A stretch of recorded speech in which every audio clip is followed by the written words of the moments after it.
৪৭ বলে ৯২ রানের ইনিংস খেলে জবাব কোহলির। রান নয়, মান এখনও আমার কাছে গুরুত্বপূর্ণ।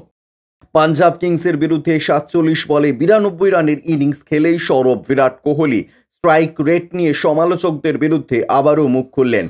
তিনি বললেন, রান করার থেকেও ভালো ব্যাট করা তাঁর কাছে এখন বেশি গুরুত্বপূর্ণ। বৃহস্পতিবারের ম্যাচে ৭টি ৪ এবং ৬টি ছক্কা মেরেছেন কোহলি। এদিন তাঁর স্ট্রাইক রেট ছিল ১৯৫.৭৪। টি-টোয়েন্টি ক্রিকেট যা বেশ ভালো বলেই মনে করা হয়।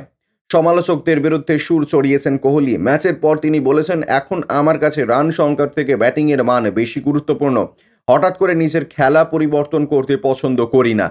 ২ ইনিংসের মাঝে স্ট্রাইক রেটের প্রসঙ্গ তুলে হাসতে হাসতে বলেছেন, গোটা ইনিংসে স্ট্রাইক রেট বজায় রাখার দায়িত্ব ছিল আমার। তাই দ্রুত রান তোলার চেষ্টা করেছি, মনে হয় পেরেছি।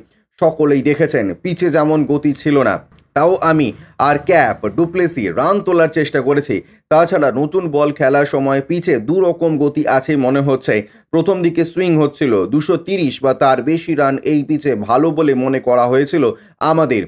সেই রান তোলা নিয়ে ব্যাট করেছি আমরা। শেষ ওভারে হর্ষল প্যাটেল একটু সমস্যায় ফেলেছে, না হলে ২৫০ রান হয়ে যেত। এর আগে সানরাইজার্স হায়দ্রাবাদের বিরুদ্ধে কোহলি ৪৩ বলে ৫১ রান করেছিল।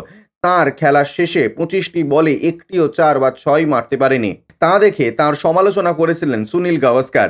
পরে গাভাস্কারকে পাল্টা জবাব দেন কোহলি। শুরু হয় দুজনের মধ্যে বাকযুদ্ধ, যা নিয়ে কোহলির সমালোচনা করেছিলেন পাকিস্তানের প্রাক্তন অধিনায়ক ওয়াসিম আকরমও। Bureau report, UG news.